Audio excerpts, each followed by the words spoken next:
Bismillahirrahmanirrahim. Alhamdulillahirabbil alamin wassalatu wassalamu ala sayyidina Muhammad miftahi babi rahmatillah adada ma fi ilmillah salatan wa salaman daimaini bidawami mulkillah wa ala alihi wa sahbihi wa man walah.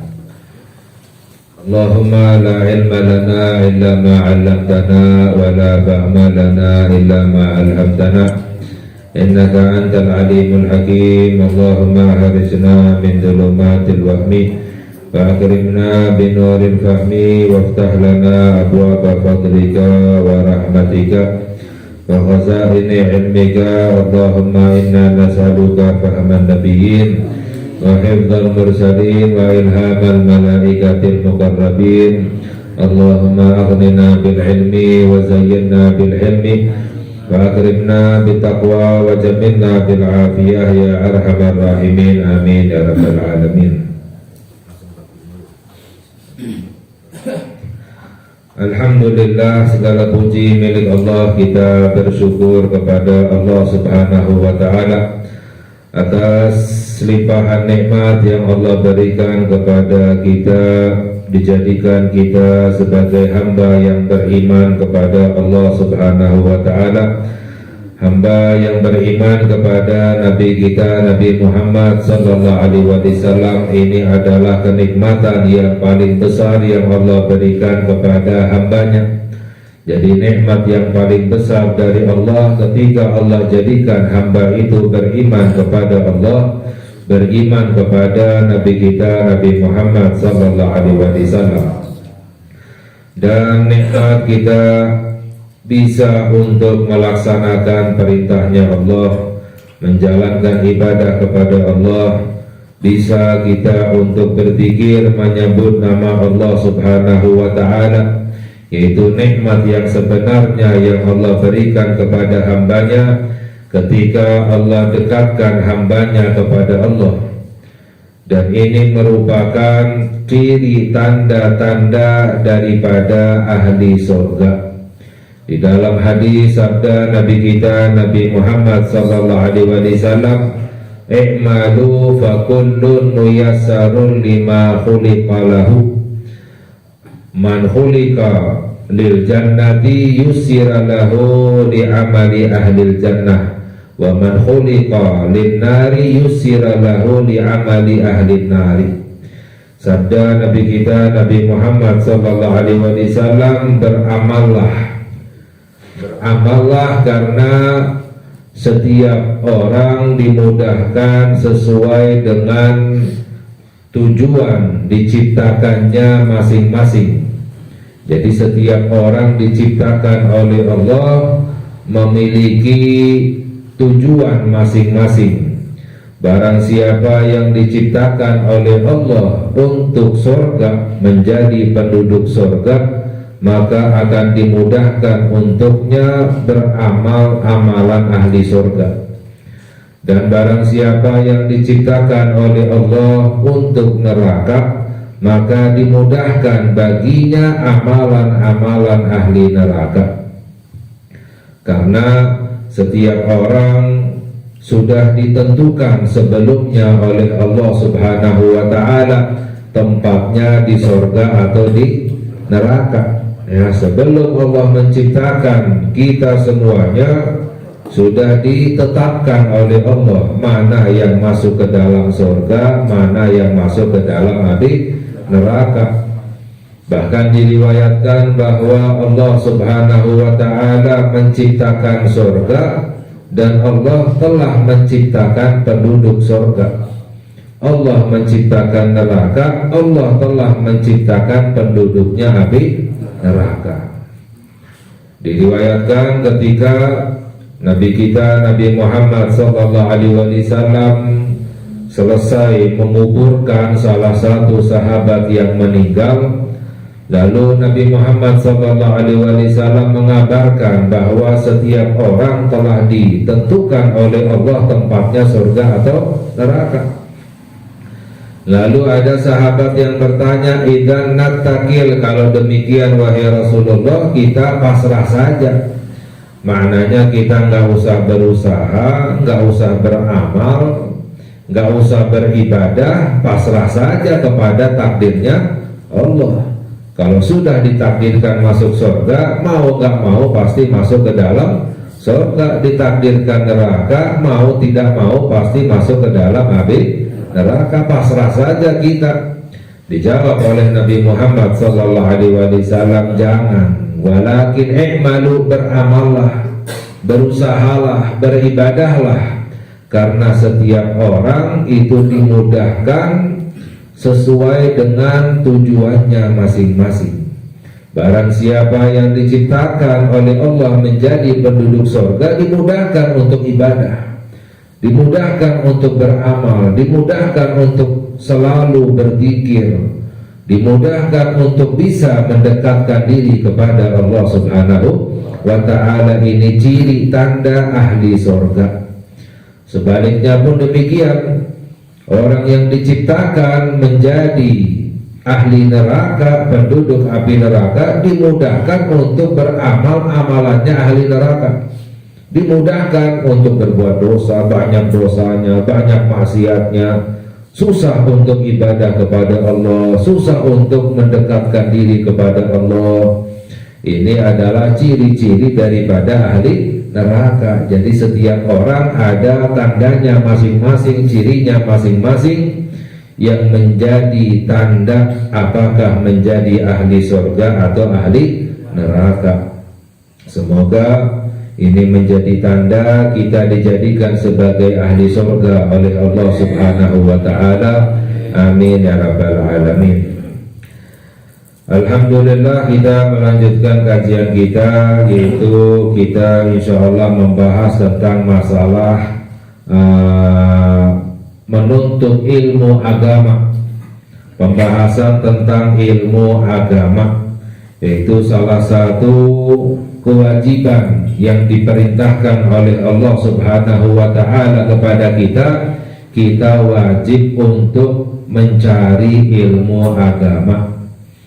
Mengapa? Karena dengan ilmu, Allah telah tentukan dengan ilmu orang baru bisa benar ibadahnya kepada Allah Subhanahu wa ta'ala. Bahkan Al-Imam Al-Ghazali radhiyallahu ta'ala anhu, beliau menjelaskan bahwa seseorang tidak bisa beriman kepada Allah kecuali dengan ilmu. Tanpa ilmu nggak bisa beriman kepada Allah Subhanahu wa ta'ala. Seseorang nggak bisa beribadah kepada Allah kecuali dengan ilmu. Seseorang nggak bisa untuk mendekatkan diri kepada Allah kecuali dengan ilmu. Seseorang tidak bisa mendapatkan anugerah kemuliaan, keselamatan dari Allah kecuali dengan ilmu. Bahkan seseorang nggak bisa masuk ke dalam surga kecuali dengan ilmu. Makanya menuntut ilmu diwajibkan oleh Nabi kita, Nabi Muhammad SAW. Yang penting adalah berusaha.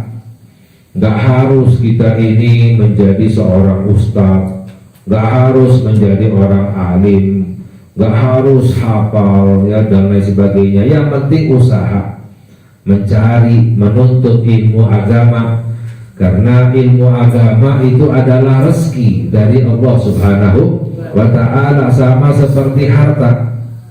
Harta itu adalah rezeki dari Allah ya. Sudah ditentukan oleh Allah harta, rezeki yang Allah berikan kepada kita. Namun kita diperintahkan untuk usaha mencari rezeki dari Allah Subhanahu wa ta'ala. Yang penting adalah usaha. Masalah dapat atau tidak dapat itu sudah ditentukan oleh Allah. Sudah rezeki yang telah diatur oleh Allah. Yang penting usaha ya. Sama seperti ilmu agama, yang penting adalah usaha menuntut ilmu agama. Istilahnya masalah paham atau tidak paham ya, hafal atau tidak hafal, tahu atau tidak tahu, itu sudah rezeki yang telah diatur oleh Allah. Orang yang tidak menuntut ilmu agama itu mendapatkan dosa, sama seperti orang yang tidak berusaha mencari rezeki yang halal. Orang misalnya sebagai kepala rumah tangga punya tanggung jawab untuk menafkahi keluarga, ya, istri dan anak, wajib untuk ikhtiar berusaha mencari rezeki. Kalau seandainya berusaha mencari rezeki belum dapat juga, itu dimaafkan, istilahnya nggak berdosa, yang penting sudah usaha. Kalau orang yang tidak berusaha, sengaja tidak mencari rezeki, ini mendapatkan dosa, ya, walaupun sama-sama nggak dapat rezeki. Yang usaha nggak dapat rezeki, yang nggak usaha apalagi nggak dapat rezeki. Tapi yang satu dimaafkan, tidak berdosa karena udah usaha, yang satu berdosa karena tidak usaha. Nah, sama seperti halnya ilmu agama. Orang yang berusaha mencari ilmu agama, menuntut ilmu agama, istilahnya kalau seandainya ibadahnya belum benar, dimaafkan oleh Allah. Karena apa? Sudah usaha, ya, mencari, menuntut ilmu agama. Tapi kalau seandainya sengaja meninggalkan ilmu, tidak mencari ilmu agama, tidak berusaha, ibadahnya salah, dosa, gak dimaafkan karena tidak usaha. Jadi diwajibkan kita, makanya dalam hadis talabul ilmi faridatun ala kulli muslimin, mencari ilmu, bukan menjadi orang berilmu. Mencari ilmu kewajiban atas setiap orang muslim. Masalah dapat atau tidak dapat itu sudah rezeki yang telah diatur oleh Allah Subhanahu wa ta'ala.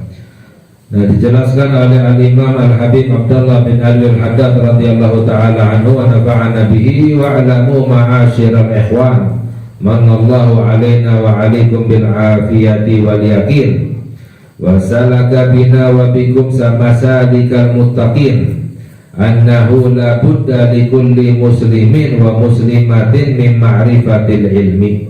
Wajib atas setiap orang muslim dan muslimah untuk mengetahui ilmu agama. Wala rukhsata li ahadin minal muslimina fi tarkihi abada, dan tidak ada izin setiap orang muslim meninggalkan ilmu agama. Maksudnya tidak boleh meninggalkan mencari ilmu agama, karena ini adalah kewajiban yang telah diperintahkan oleh Allah Subhanahu wa ta'ala. A'nil ilma alladhi la yasihul imanu wal islamu biduni ma'rifatihi. Yang saya maksud, kata Al-Imamul Haddad, yang saya maksud adalah ilmu yang menjadi tidak sah iman dan Islam tanpa mengetahui ilmu tersebut. Jadi makna talabul ilmi faridatun ala kulli muslim, menuntut ilmu kewajiban atas setiap orang muslim. Maknanya apa? Ilmu yang sekiranya iman kita dan Islam kita tidak sah tanpa ilmu tersebut. Itu adalah ilmu yang wajib untuk kita cari agar iman kita ini benar, agar Islam kita ini benar. Wa jumlatuhu al-ilmu billahi wa rasulihi wal yawmil akhir wal ilmu bima aujaballahu fi'lahu minal fara'id wa bima aujaba tarkahu minal maharim. Dan secara keseluruhan ilmu yang wajib untuk kita cari adalah ilmu tentang Allah, sifatnya Allah Subhanahu wa ta'ala. Harus tahu, harus kita kaji tentang sifat-sifatnya Allah, agar jangan sampai kita mengenal Allah salah, apalagi sampai menyamakan Allah dengan sifatnya makhluk. Contohnya misalnya banyak orang yang bilang bahwa Allah di langit, ini salah, ya. Mengapa? Karena langit itu adalah ciptaan Allah Subhanahu wa ta'ala. Langit itu adalah makhluk yang diciptakan oleh Allah, yang tadinya tidak ada lalu menjadi ada karena diciptakan oleh Allah. Sedangkan Allah tidak membutuhkan ciptaannya di dalam Al-Quran, ya, fa innallaha ghaniyun 'anil 'alamin. Allah tidak membutuhkan alam semesta, Allah tidak membutuhkan ciptaannya, Allah tidak membutuhkan segala sesuatu. Justru segala sesuatu yang membutuhkan kepada Allah Subhanahu wa ta'ala. Kalau seandainya Allah di langit, berarti Allah membutuhkan langit karena bertempat di langit. Pertanyaan kita, sebelum adanya langit, Allah di mana? Kan langit ciptaan Allah, tadinya tidak ada. Sebelum adanya langit, Allah di mana? Ya, jawabannya apa? Wallahu a'lam. Jadi kalau seandainya kita ditanya Allah di mana, jawaban yang paling benar adalah Allahu a'lam. Kita nggak tahu. Mengapa? Karena itu adalah zatnya Allah subhanahu wa ta'ala yang tidak bisa kita capai dengan akal pikiran kita. Yang harus kita ketahui adalah sifatnya Allah subhanahu, bukan zatnya Allah. Jadi kalau orang bertanya kepada kita Allah di mana, kita tanya balik. Kalau orang bilang Allah di langit, kita tanya balik, sebelum Allah di langit, Allah di mana? Pasti jawabannya wallahu a'lam. Sifatnya Allah itu nggak berubah-berubah. Kalau berubah-berubah, pindah-pindah, itu bukan sifatnya Allah, itu adalah sifatnya makhluk. Sedangkan sifatnya Allah itu lain dengan sifatnya makhluk. Ya, laisa kamitslihi syai'un, di dalam Al-Quran tidak ada sedikit pun sifat yang sama dengan sifatnya Allah subhanahu wa ta'ala. Ya, gak mungkin Allah menciptakan langit lalu Allah pindah ke langit. Ya, pindahan, ya, ini bukan sifatnya Allah, ini sifatnya makhluk. Ya, jadi orang yang mengatakan Allah di langit, ini salah imannya, gak benar. Allah di atas, kalau kedudukannya di atas benar, sifatnya Allah. Itu bukan zatnya Allah, sifatnya kedudukannya di atas makhluknya. Tapi kalau mengatakan Allah di atas, salah. Mengapa? Atas itu adalah ciptaan Allah subhanahu wa ta'ala. Atas, bawah, kanan, kiri, depan, belakang, semuanya adalah ciptaan Allah. Ya, Allah tidak membutuhkan ciptaannya, apalagi ada orang bilang Allah di mana-mana. Ya, ini lebih salah lagi. Kalau di mana-mana, kira-kira di kamar mandi ada nggak? Ya, ini salah imannya. Kalau misalnya sifatnya Allah di mana-mana, maknanya Allah mengetahui segala sesuatu. Allah lebih dekat dengan kita daripada urat nadi kita sendiri. Itu memang benar sifatnya itu. Tapi kalau zatnya Allah, tidak bisa dikatakan Allah di mana-mana. Di mana Allah? Wallahu a'lam. Ini ilmu tentang sifat-sifatnya Allah harus kita kaji agar iman kita kepada Allah itu benar. Wa rasulihi, dan juga ilmu tentang sifat-sifatnya para utusan Allah, para nabi. Jangan sampai kita punya keyakinan yang salah tentang para nabi utusan Allah subhanahu wa ta'ala, mengatakan bahwa nabi bisa berbuat dosa, ini gak sah imannya. Kita harus yakin para nabi itu maksum, mustahil gak bisa berbuat dosa, baik sebelum menjadi nabi maupun setelah menjadi nabi. Ya. Juga tentang wal yaumil akhir, tentang hari akhir, ya, tentang alam kubur, tentang alam akhirat, ya, timbangan, jembatan, sirat, surga, neraka. Ini semuanya nggak pernah kita lihat, belum pernah kita alami. Perkara yang gaib yang nggak pernah kita lihat, tapi kita harus yakin. Mengapa? Karena semuanya telah dijelaskan oleh Allah, telah dijelaskan oleh Nabi kita Nabi Muhammad SAW. Ini yang namanya ilmu tauhid. Jadi ilmu tauhid itu adalah ilmu yang membahas tentang sifat Allah, para utusan Allah, dan juga tentang perkara-perkara yang gaib. Ini dibahas di dalam ilmu tauhid. Wal ilmu bima aujaballahu fi'lahu minal faraid, dan ilmu yang Allah wajibkan untuk diamalkan daripada kewajiban-kewajiban. Masalah sholat, zakat, puasa, haji, yang mampu harus dikaji, dipelajari ilmunya. Sebab kalau tidak dipelajari ilmunya, orang sholatnya nggak benar, sholatnya, wudunya tidak benar, zakatnya tidak benar, puasanya tidak benar, hajinya nggak benar, ibadahnya nggak benar, tidak diterima oleh Allah Subhanahu wa ta'ala. Orang sholatnya nggak benar, nggak diterima oleh Allah. Alasannya nggak tahu. Kalau seandainya karena kelalaian tidak menuntut ilmu agama, nggak dimaafkan oleh Allah. Mengapa tidak menuntut ilmu? Ini berarti karena kelalaian.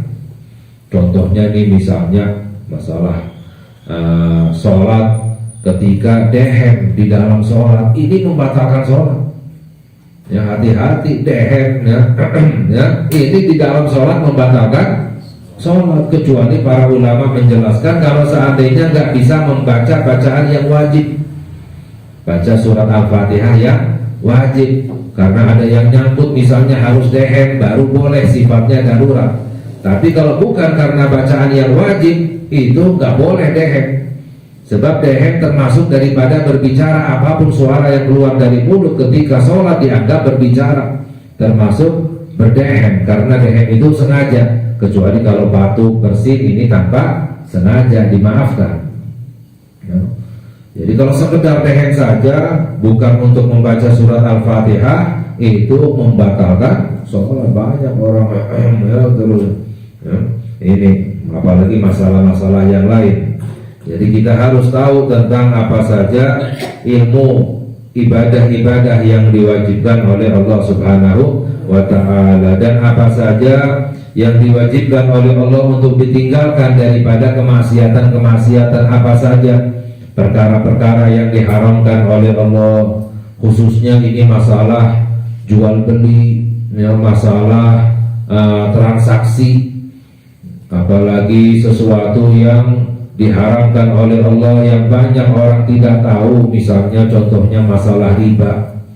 Riba itu bukan hanya mengambil dari bunga saja ya, tapi banyak ya. Contohnya adalah mengambil manfaat ketika memberi hutang ya, ngasih utang, kita ngasih utang kepada orang lain, lalu kembalinya jumlahnya sama ya, tapi kita ngambil manfaat. Oh, syaratnya kamu harus kerja sama saya kasih utang kamu misalnya 1 juta, kembalikannya juga 1 juta, tapi syaratnya kamu harus kerja dengan saya sehari 2 hari misalnya. Ini termasuk daripada riba ya. Oh, syaratnya saya kasih kamu hutang ini, kembalikannya juga sama jumlahnya, tapi syaratnya kamu harus membeli barang saya ini misalnya ya.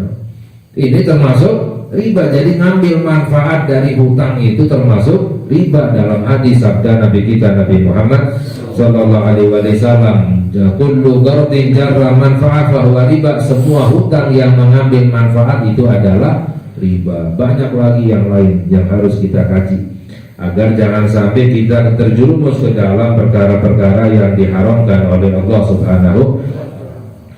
Wa qad qala Rasulullah sallallahu alaihi wasallam talabul ilmi faridatun ala kulli muslimin. Sedangkan di dalam hadis sabda Nabi Muhammad sallallahu alaihi wasallam, menuntut ilmu kewajiban atas setiap orang muslim.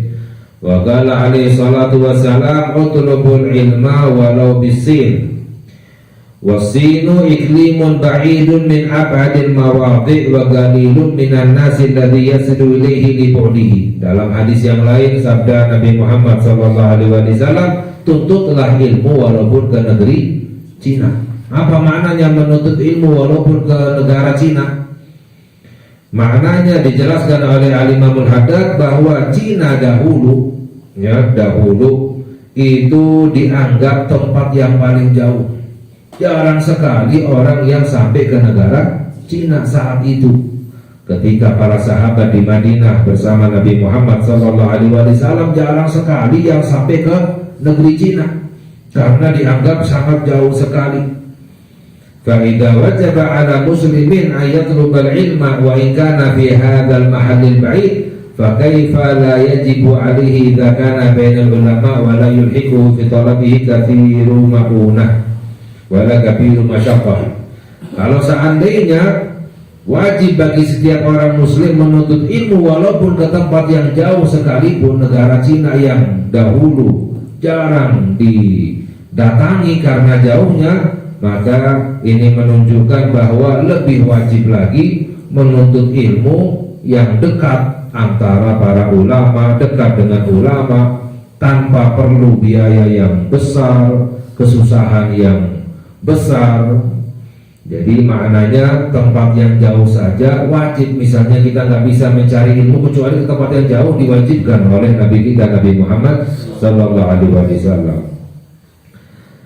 Fa amma ulumul islami fatarja'u jumlatuha ila qauli Rasulullah sallallahu alaihi wasallam hina sa'alahu Jibril alaihi salam fil hadits masyhur faqala lahu akhbirni 'anil Islam.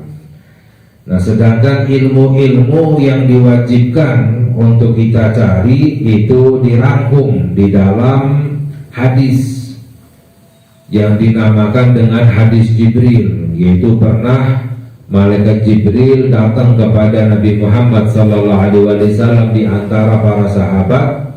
Lalu malaikat Jibril bertanya, "Akhbirni 'anil Islam, wahai Nabi Muhammad, kabarkan, jelaskan kepadaku tentang Islam. Apa itu Islam?"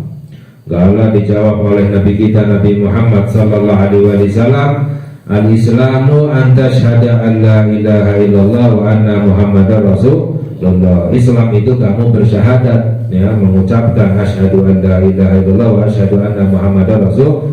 Wa tuqimus shalah, Islam itu mendirikan salat, wa tu'tiya zakah, menunaikan zakat, wa tasuma Ramadan, dan berpuasa di bulan Ramadan, wa tahujjul baita in istata'ta ilaihi sabila, dan berhaji menuju Ka'bah jika mampu melakukan perjalanan menuju Ka'bah. Ini adalah Islam, yaitu ilmu tentang Islam yang wajib untuk kita cari.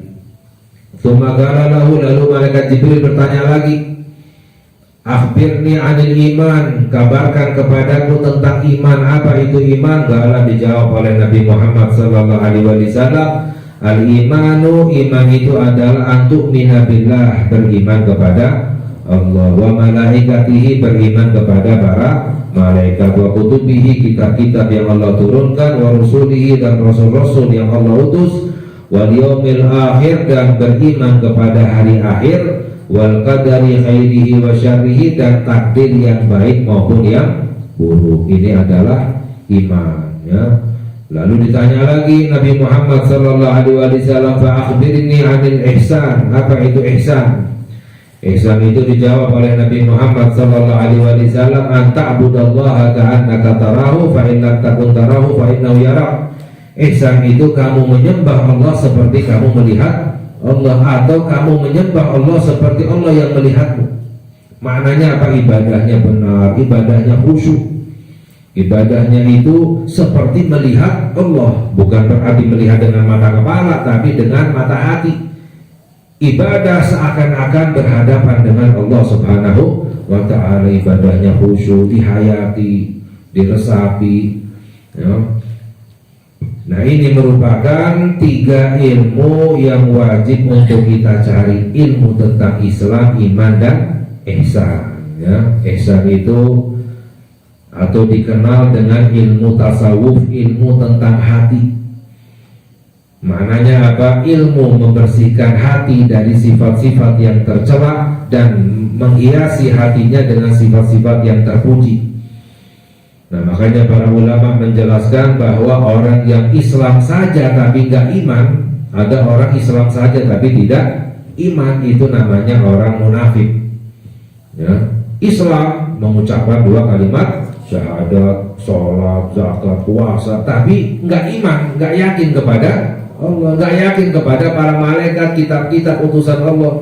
Ini namanya orang munafik. Sebaliknya, orang iman tapi nggak Islam. Ada orang iman tapi tidak Islam.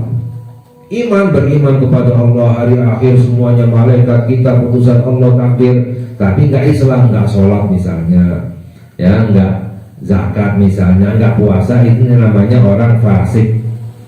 Jadi kalau iman tapi nggak Islam, ini namanya orang fasik, ya. Kalau nggak Islam, nggak iman, ini namanya orang kafir. Kalau orang yang Islam dan iman, baru itu namanya orang ihsan. Jadi ihsan itu adalah orang yang Islam dan iman, ya, kepada Allah subhanahu wa ta'ala. 3 ilmu ini yang wajib untuk kita cari. agar Islam kita ini benar, ya, iman kita ini benar, agar ibadah kita diterima oleh Allah Subhanahu wa Ta'ala. Insyaallah kita lanjutkan lagi pada lain kesempatan. Semoga Allah memberi hidayah kepada kita, Allah ampuni dosa-dosa kita, Allah kabulkan hajat-hajat kita. Amin ya rabbal alamin. Wa sallallahu ala sayyidina Muhammad wa ala alihi wa sahbihi wa sallam. Walhamdulillahi rabbil alamin. Wassalamualaikum warahmatullahi wabarakatuh.